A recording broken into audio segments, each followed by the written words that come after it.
It's dark. We're trying. Okay, look. We've already tested this. Oh no.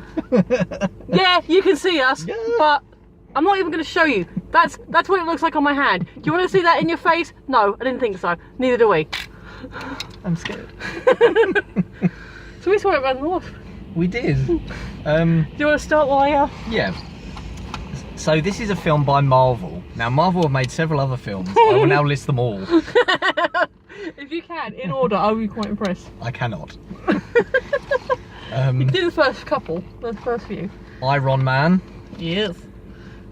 Iron Man 2, and there's a Nope. third one.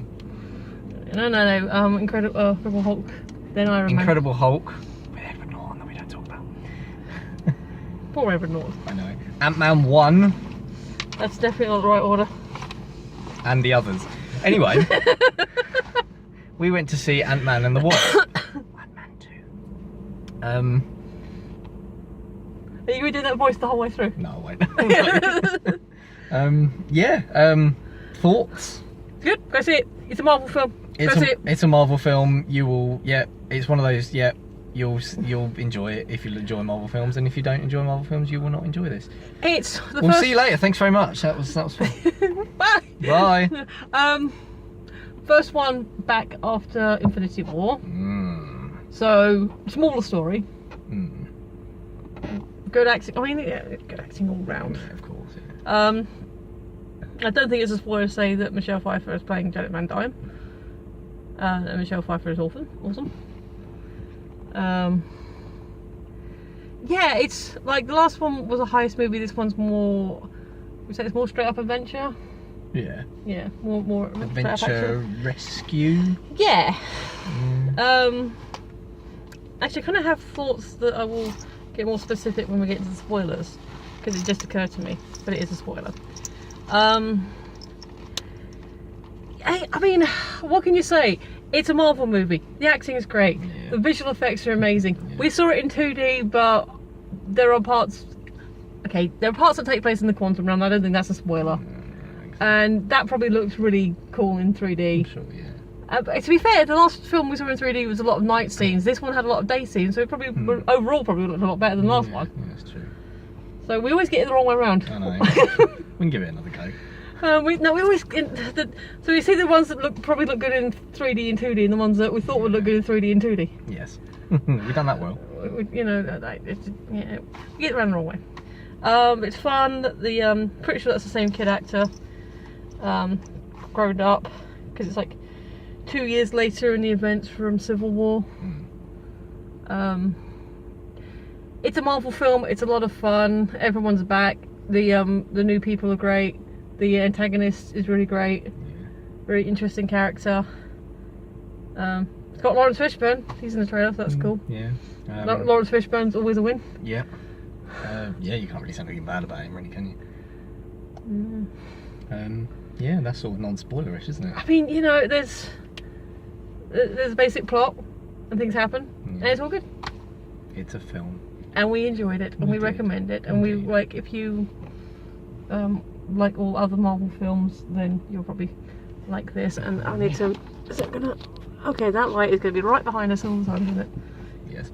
Yeah, there we go. So I'm gonna have to keep my hand here now, because I haven't got anything else to put there. Because nope, that won't reach. Unless there's any way that can help me. Oh. Oh. Yay! Okay, that's not bad. Yeah, we'll do that. Cool. There we go. So with that being said, we are working on the lighting situation. We did experiments with changing exposure, and that didn't seem to make a difference either. I may or may not release that as extra footage, as secret links. I haven't decided yet.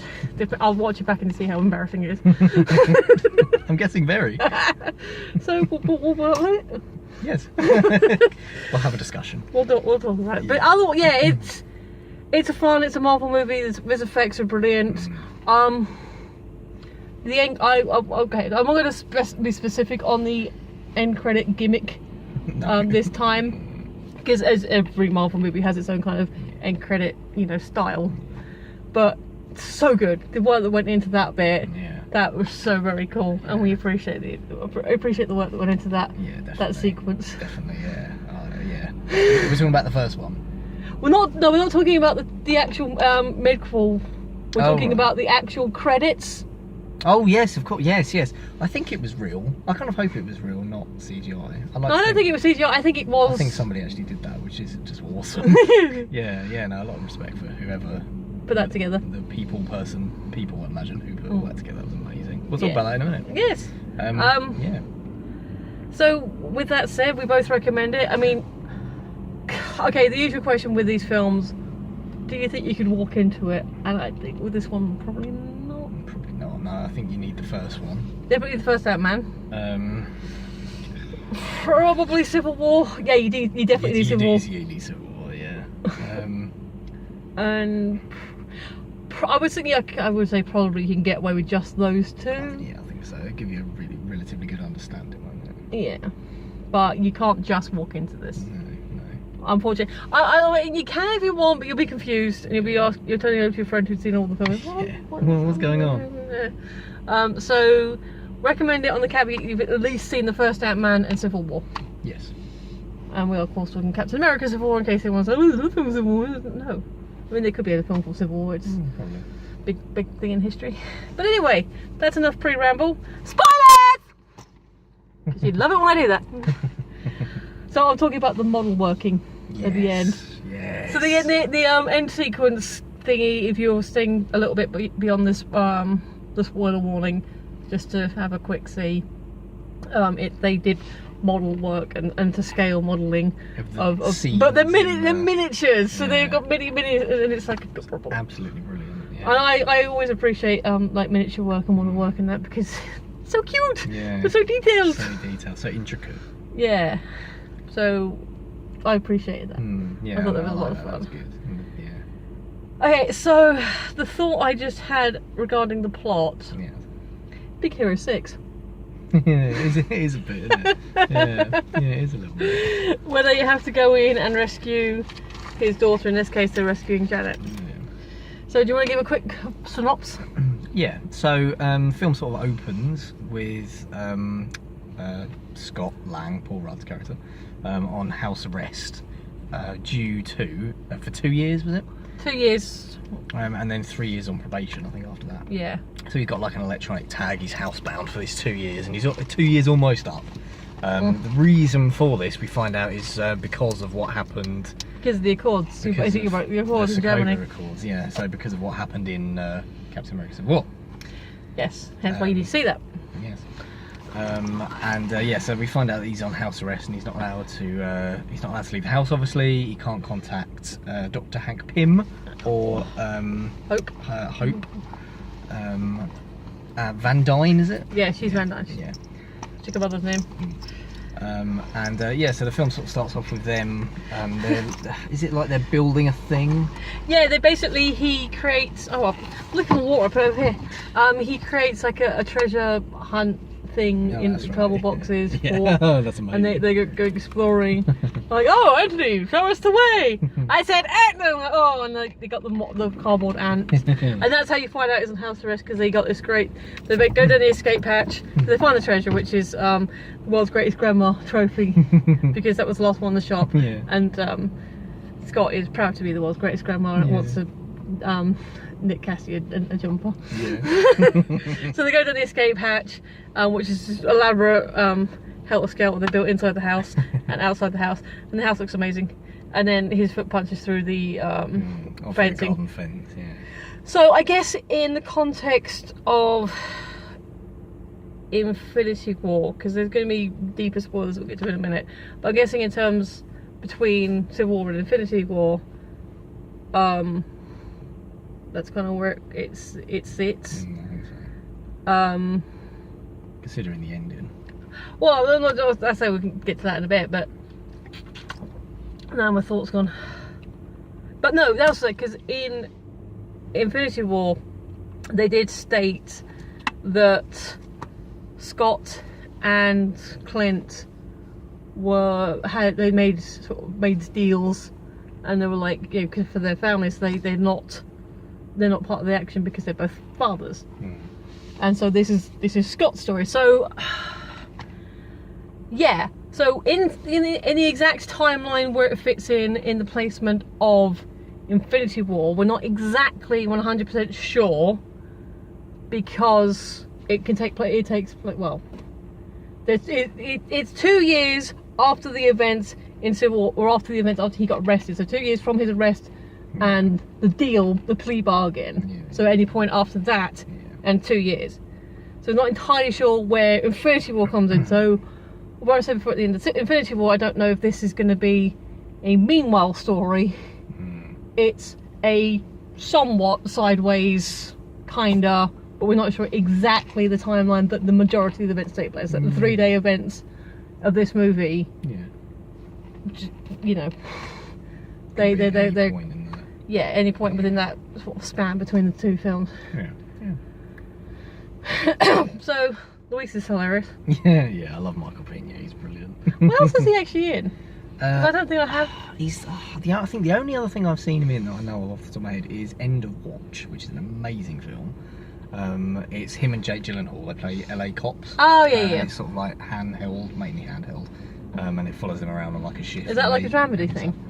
Sort of, yeah. Yeah, like is it a mockumentary or similar to that sort of thing? Yeah, it's fantastic. I love it. So not straight up comedy, but not straight up drama. Oh no, there's no between... there's no real comedy in it. It's sort of quite gritty and right, cop cool. drama. I have heard of it, but I wasn't sure. Because Jake Gyllenhaal's very good as well. It's a good film. But yeah, I don't think I've ever seen Michael Pena that I remember off the top of my head in anything. You might have done. I probably have. Yeah, he's probably been in loads of stuff. Because to be fair, and it's not about Michael Pena, but I watched Friends the first time round, and I've forgotten that Paul Rudd was Mike until I rewatched it. yeah. So it's possible. Yeah, anything can happen in this crazy world. Yeah. So the basic plot is that yes, he's under house arrest, and all the events take place in his last 3 days before they take the monitor off. Yeah. And so you see him having fun with his daughter. Her mum and stepdad come and take her away. They all have a group hug. You see some, day-to-day stuff, stuff he's doing. There's a bit where he's like talking to his agent, Agent Wu, like his liaise person who has to talk, because he accidentally trips the alarm. They all have to raid the house, which is kind of a bit of overkill, but it sets up the things. Yeah. And he's saying, well, look, you know how hard it is to entertain a child when you can't leave the house? Close on magic. I learned that. And so there's like a running gag with the where the guy's like, how did you do that? What? With the card. and he's learning it himself, isn't he? He's learning the magic trick. Actually, could I just say best exposition dump? Because Cassie's all like up in Wu's face, why are you gonna pick up my daddy? And he's like, I know you think this is probably silly, boring, please grown up stuff, but here's the thing, and tells her everything. That's great. You're so good with kids. Thanks. I'm a youth leader. Pastor. Yeah, that's it. Youth pastor. Yeah. Oh, that's funny. Which is somehow funnier. Yeah. I'm a youth pastor. But what I like, Wu's not a bad guy. No, he's just doing not. his job. I love Wu. He's great. He's a lot of fun. FBI Wu. He's so cool. So he's doing his Cassie leaves, the cops leave, Cassie leaves. He's doing his day-to-day stuff, so he just keeps himself going crazy, and has a bath. He's wrapped up his monitor, which I think there is a gag later on where you see the bottom of his foot, which is grubby than the rest of him. Yeah. It would be. But you can sponge it. You can. Yeah, a bit of light, damp sponging. Yeah.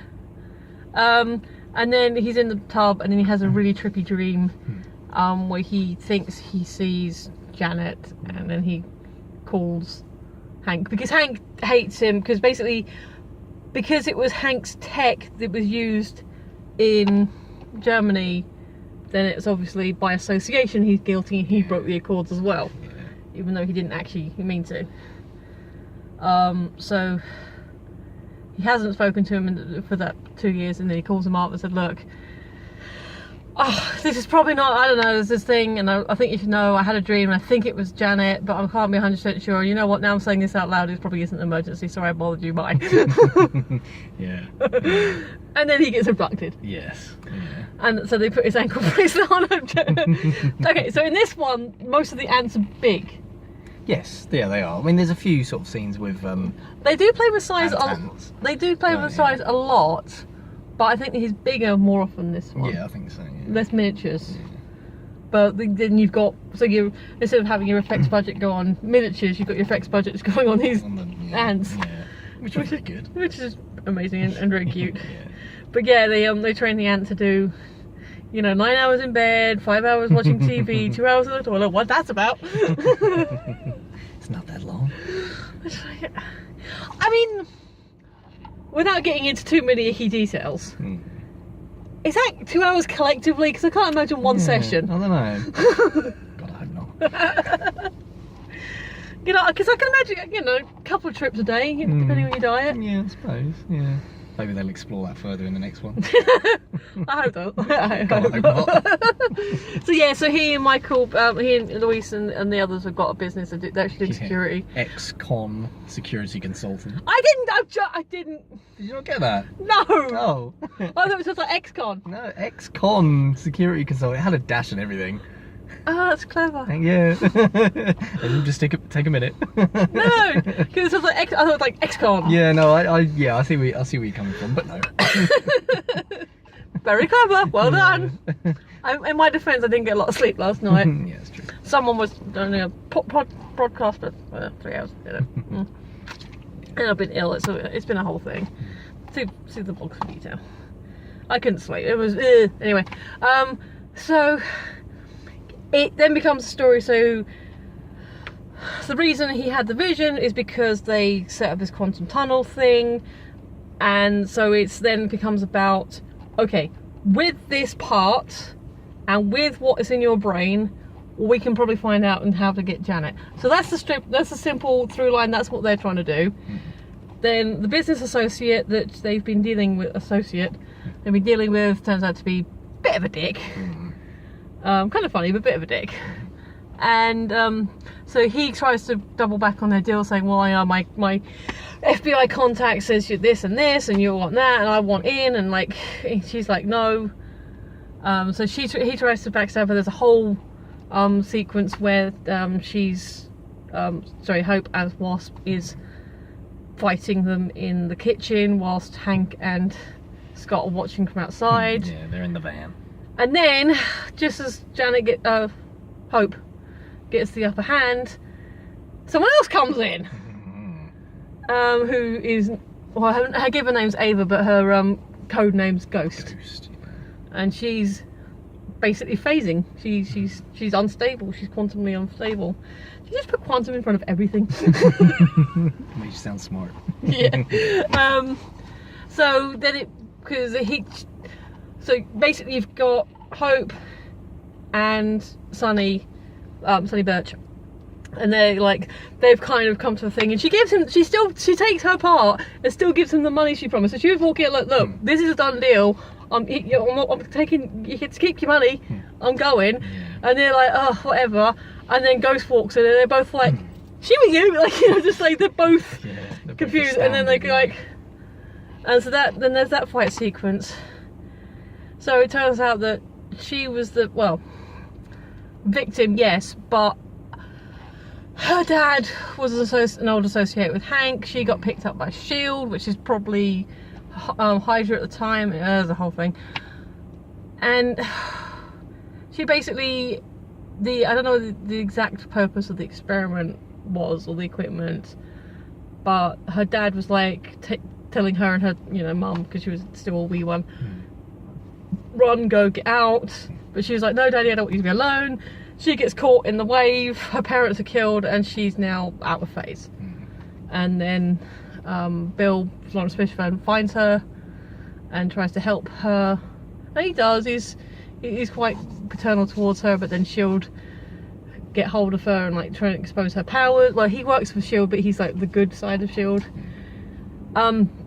Have you seen Agents of S.H.I.E.L.D., especially the first season? Winter Soldier, obviously you've seen that, but the last half of season 1 of S.H.I.E.L.D. is the meanwhile and then everything afterwards, the aftermath. So yeah, basically if you the understanding is that all you need to know is that Hydra infiltrated S.H.I.E.L.D. and to my mind I think it was the Hydra led people rather than the S.H.I.E.L.D. people that were like teaching her all the stuff and like assassinations and all that, yeah, using her for the Black Ops stuff. Okay. That's my theory anyway. That makes sense, yeah. Okay. And so basically she's looking for a cure. She wants Janet's quantum energy, but doing that would kill Janet, and they're like, no, let's work together, but she's kind of, because she's apparently in constant pain. Lawrence Fishburne, Ben Foster does kind of backstab Hank a little bit, because they were a bit flaky anyway. But he does kind of have a moment where she's like, oh, yeah, Scott's got a daughter, and he's like, nope.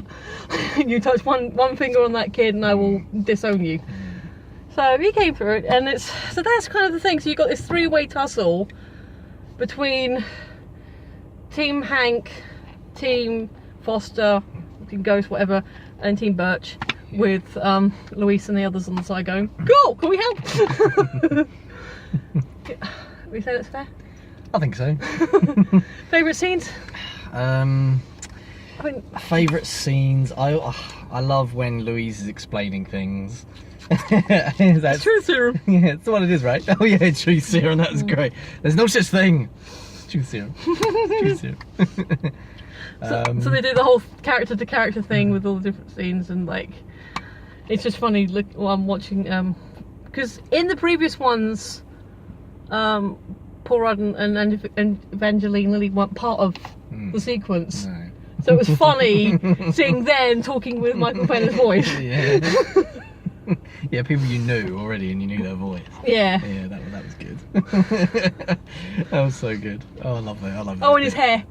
Oh God. We're gonna be best friends for life, man. Yeah. Oh, that's so cool. Yeah. Yeah, so that was one of my favourite bits. And I think the sort of the bit leading to the conclusion with the giant man. Yeah. The giant man makes a return and he's in the water. That was amazing. That's a bit in the trailer where he's like on the boat. Hey, get out the way, get out the way. Where he's using the truck, the flatbed truck as the skateboard. As the skateboard. That's great. So, because he has to stop it in the first place, because Ghosts, there's a whole chase action sequence which we will talk about properly, but within it, Ghost takes over, like, chucks the driver out, uses the flatbed as a getaway vehicle, and then she puts a toolbox on the accelerator, so it just keeps going. Yeah. So Scott manages to get control of it because he's like mid-size, like, not giant man, but he's like mid-range. He's not, you know, he's about the, 5 times as big as a human. He's big enough to sit on the car basically, but not crush it. Yeah. But so he first of all he stops it because obviously a runaway vehicle is never a good thing. Flicks the he does a few things where he's like flick. The guy with the gun. Flick. And then he stops it, he manages to stop it, gets the thing off the accelerator, and then he's got it back under control, and then he uses it as a skateboard, and that's funny. The scene in the school, that was a good one. That was a great scene. All I could think of was Deadpool 2. Yeah. Yeah. Not quite as creepy though. No, definitely not. So basically his regulators, because it's a newer suit, his regulators squirrely, and so he's like, goes like half size, I mean, like a 3 or 4 year old size. Yeah, about that, yeah. And so because they have to break into the school because Chekhov's trophy, he kept the original suit, he shrunk it down and hid it in the World's Best Grandma trophy. Yeah. Which never leaves the house, and she put in show and tell. Yeah. So they break into the school to get the suit back. There's a whole thing where they've got the cars miniaturized. The miniature cars, we've got to talk about those. They were brilliant. So you've got your atypical Hollywood action movie car chase sequence. Yeah. So we're in a normal sized car, we're running along, and then suddenly pull the lever, we're now tiny, going under the cars. So good. More movies need to do that, it was great. Oh, yeah. So for me, I'm not all the action sequences, but for me I like the where they're playing with the size. So you've got them, the size play that they had in the original film where they're going shrinking, growing and stuff, mixed in with the quantum fighting. Yeah. So you've got size play and then you've got phasing play. Yeah, that was awesome. That was awesome. Yeah. But I thought that was really good. Can we turn the heating off? I'm getting really hot. Is there heating on? No, it's not. Oh. I'll put the cold on. Thank you. I'm getting quite warm. It's getting a bit misty. So yeah. When he's like kid size in the school and he gets into the minivan, and Pim's how was your day, champ? You have a good day at school? Would you like a juice box and some string cheese? You got that? You actually have those things? To be fair. Yeah, we'd all say that. You actually have those? Yeah, well, I have some cheese strings. I can go for some cheese strings. Which is a lot of fun. There were a lot of heartfelt moments as well with so basically, because he's still under house arrest, there's a couple of scenes where he has to get back into the house, like chase and get into the house. Yeah, before the FBI get there. And Cassie's like, you can't go up there. He's sick. He's like vomiting everywhere. And Wu's like, I'm an FBI agent. I've seen things worse than vomit. How much vomit? How much? Doesn't matter. Come on. And then he literally, because she sees the ant, and how many different ant names did we get? Oh god. There was Ulysses S. Ant. And then Antonio Banderas. Because he was badass. He was badass. Because they were on the pier and Shrunk is trying to get an ant to fly him up and all the coals keep eating the ants. That's murder! It's so fun. They were only hungry. Yeah. What kind of meal can an ant be? Yeah, well, yeah. For a gull. If it was a wagtail, that'd be fine because the wagtails are adorable. How we doing? Alright with it. Actually quite good. Oh, so there is something that I need to talk about. Now, right at the beginning, so you had the stinger, the opening bit with because the opening sequence is Hank and Hope talking, wasn't it? To talk about his mum. And again, the aging make vis effects on both the Douglas and the Pfeiffer were just the right side of Uncanny Valley. They were very good. And so doing all the whole scene. Then you got the Marvel opening stinger, all the stuff. Dun dun dun dun dun. Dun, dun, dun. Then you got all the stuff with him and Cassie and Luis, and then he's on his own. And then the music starts, and did you hear what I said? No. Oh my! It's Come On Get Happy! Oh yeah. Yeah. Do you know what that is? No. There's the theme tune to the Partridge Family. Oh really? Ah. Okay, yeah, that makes sense. Yeah, okay. Which apparently is available on a karaoke game. Oh right, wow.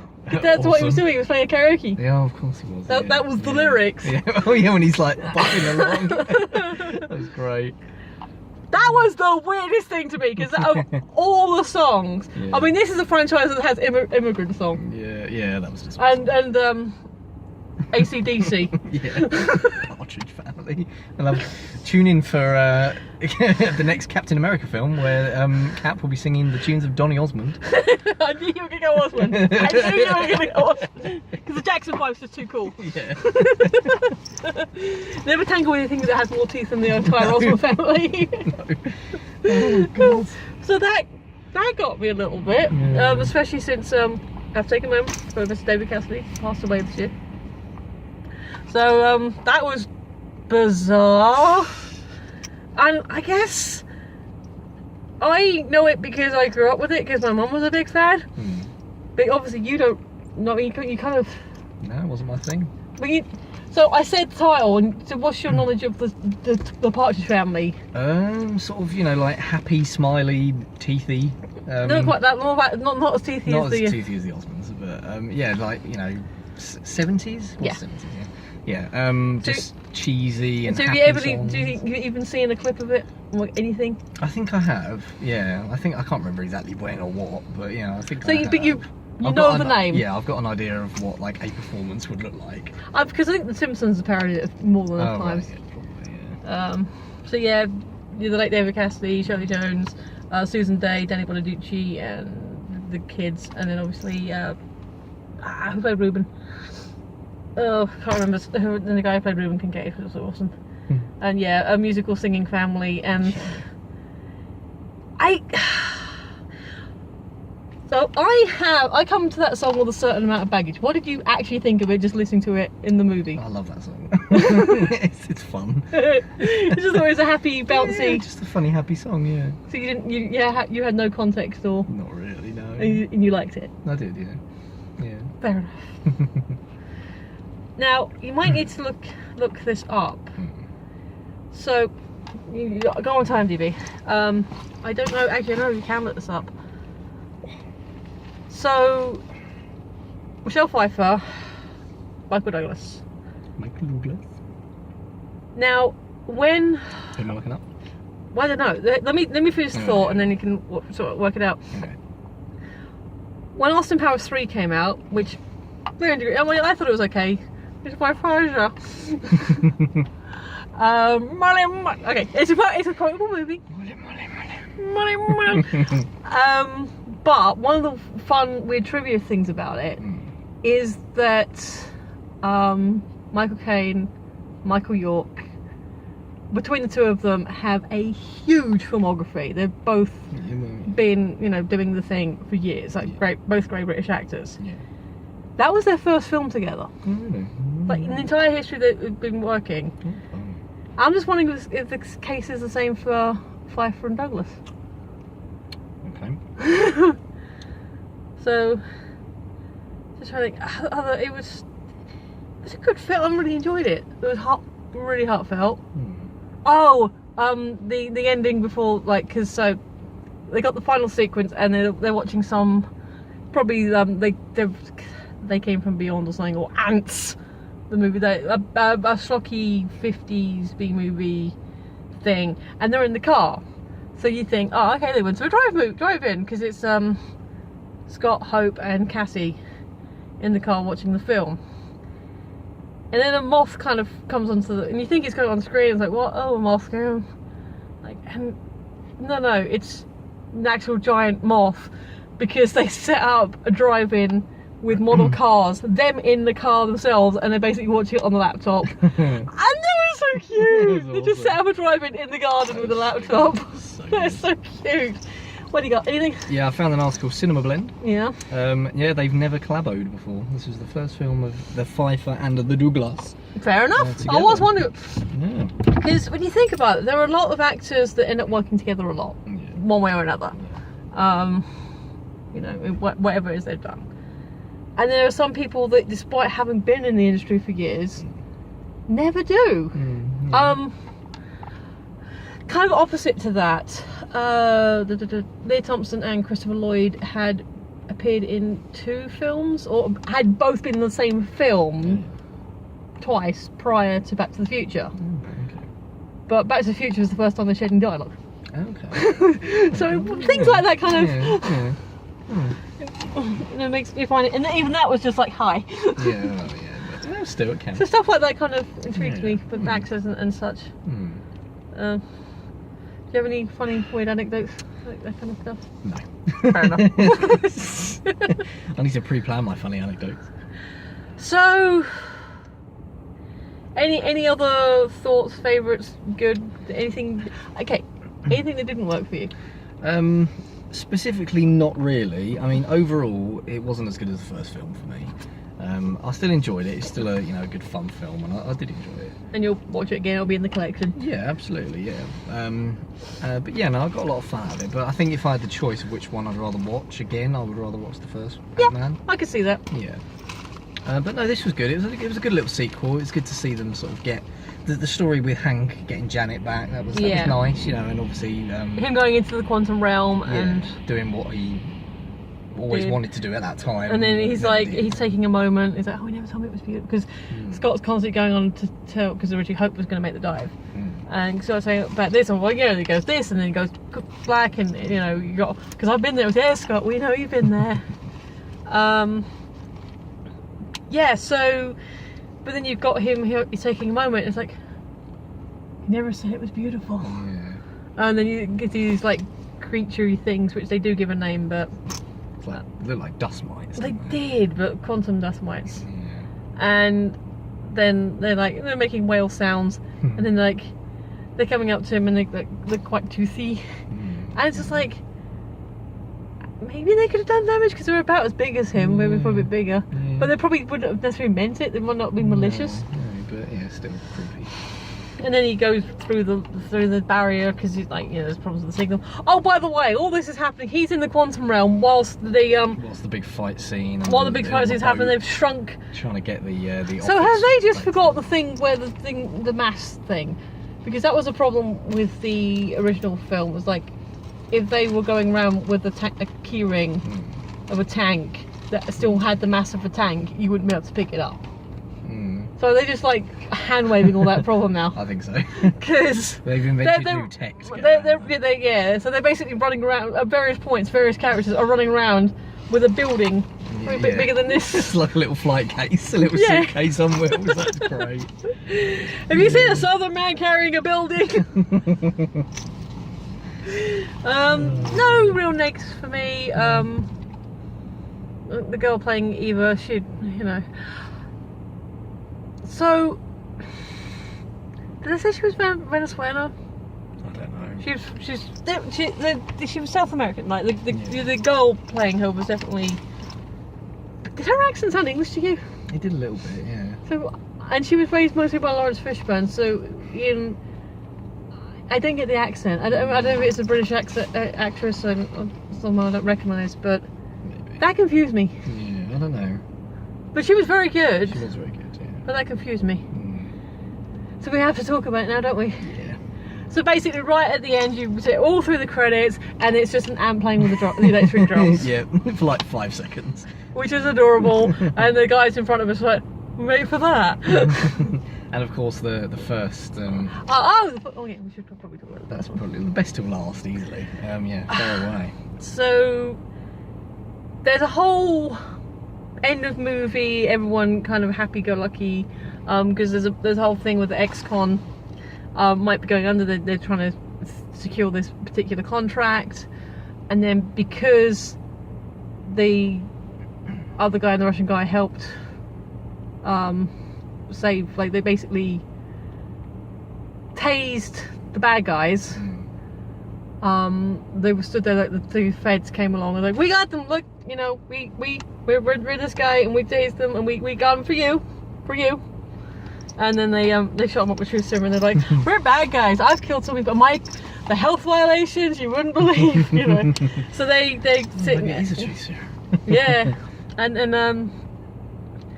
so that obviously gets all over the news, and they get like, oh yeah, sure, yeah, that was us, we did that. What you want? Cool. And then the guy they've been trying to get in business with calls them up and says, yeah, we want to do business with you. We'll set up a meeting. So that's cool. So they're doing their thing. Get the laptop, drive in. There's a really cute scene where Hank and Janet are on this amazing beach somewhere, and he opens like a giant ring box. There's the townhouse. So they basically put the townhouse on the beach. Yeah, well, why wouldn't you? Because that's amazing. Yeah. And then so you got all the happy, rounding up things, all the loose ends. Just got actually being able to be outside and all that stuff. Did people still dance? Come on, Get Happy comes back. Yeah. So they're on a roof somewhere. Hank and Janet, they've got laptop-y things set up. Hope's there as well, so they're all doing a thing. It's like I used to be thing. I used to have my name on buildings, all this stuff. So shut up, Hank, we're still doing it. They miniaturized the quantum thingy to fit in the back of the van, which is really cool. Scott's in the front thing. So basically, Scott jumps in because the way they help Ava, is that Janet has absorbed all this energy, and she can transfer it on to other people and helps fix Ava, because Bill and Ava are kind of still on the lam, so we're not sure exactly what's happening with them. Wait, if we collect the energy from this quantum realm, we can use it to help heal people. So that's what they do. He gets a container, he jumps in, doesn't even need a pod anymore. So that's another thing, because we don't know how long between the events of the film and then this moment, because obviously they've been working on it, so that's got to be another couple of months. So yeah, so he's in there, he opens up the thing, he's like, okay, the can's full, pull me out, and Hope's like, okay, ready to bring you out in 3, 2, okay, very funny guys. Cuts to the outside. And they're floating in the wind. Oh my god. I don't want to go, Mr. Stark. I don't want to go. So Janet, Hank, and Hope got cornflaked. Burnt cornflakes, but yeah. That's what they've been calling it. Like, cornflakes. Yeah. And it was just not even a phasing, they're just gone. They're just floating. Yeah. And then it sort of zooms in on the little walkie-talkie dangling in the wind. Look, guys. Scott just screaming for help. Yeah, and it cuts. Ant-Man will return. Ant-Man will return. It's like, Question mark. Was there a question mark? It was. It wasn't at first. It said, yeah, Ant-Man and the Wasp will return, and then the question mark. I must have looked down at that point. Really cool. So I sort of kind of ish knew something. Right, yeah, no, I didn't see that. Because I was saying about, is it a meanwhile story? Is it a prequel? And before Aaron had seen it himself, but he said his friend saw it, and apparently the midquel puts it in the timeline. Yeah. So I knew something was going to happen. Yeah. But even that, I kind of, oh. Yeah. I went physically. So, which is probably the best way they could do it, because yes, in the context of Infinity War, everyone phasing out was sad and tragic and thing, but that's in the context of that movie. In the context of any other movie, you just want that just, you know, 1 minute there, next gone. Yeah. Like, oh. Oh, actually, we'll say about the final sequence is it was an emergency broadcast signal. Before it pans up to the end, it's there's some kind of like test thing, like broadcast. TV, yeah. So yeah. So what's going on there? So assumingly that's him playing the drums is in the moment. So in the Thanos snap, that is what's happening, and then that's happening to everyone, and so there is a kind of, because the half the population has disappeared. Of course, there's going to be some kind of there's going to be emergency broadcasting going on. So well, maybe it's not so much he doesn't care, apart from the fact he probably doesn't have that kind of processing power. You know, he's like, you know, he's a creature of instinct, but also he's playing the drums on his headphones. Any awareness he hasn't got yet. Yeah, that's true. He doesn't know it's happened yet. Yeah, that's true. So that was. Yeah, it's quite funny really, because a lot of the opinions I've been hearing about this film, obviously after Infinity War and the very dark, sad ending, this film was sort of praised as being like the big lighter, happier, more fun. Oh, thank goodness for that. We're back to Marvel. We're laughing, fantastic, brilliant. Yes. And then this ends with like, oh, seriously? Well, but it puts it in the context. Yeah, no, it does. No, absolutely. Yeah, I'm not knocking it at all. I think it's brilliantly done. But yeah, it's sort of, it's a bit like a gut punch right at the end of that happy film. It's like, because even the whole audience was like, stunned. What? They're like, no, okay, so we've just had 2 hours of happiness, but they're all still dead. Yeah, and, still. By the way, this still happened. Yeah, and Ant-Man's still trapped. So, and we're pretty much on time. So yeah, that was a good summary. No trailers because we missed them. So although if you can check out Disney's Christopher Robin, because apparently if you get the right tickets, it will help a charity. Oh, nice. That's what that's what you were talking about. Disney. I wasn't listening, clearly. Basically, they help families and stuff who've got, like, I guess, long-term illness, so that they help cinemas go into. Oh yeah, that is good. Yeah, do that. So, it's supposed to be quite a cute film anyway. So yeah, we'll probably can see. It's Ewan McGregor. And a bear. And the bear. So, yes. Anyway, we enjoyed it. We do recommend it with the caveat that you have at least seen Ant-Man and Civil War first. Yes, Captain America Civil War. And with that, I've been Michelle. He's been Adam. We enjoyed that film. We will see you next time. Bye! Thanks for watching.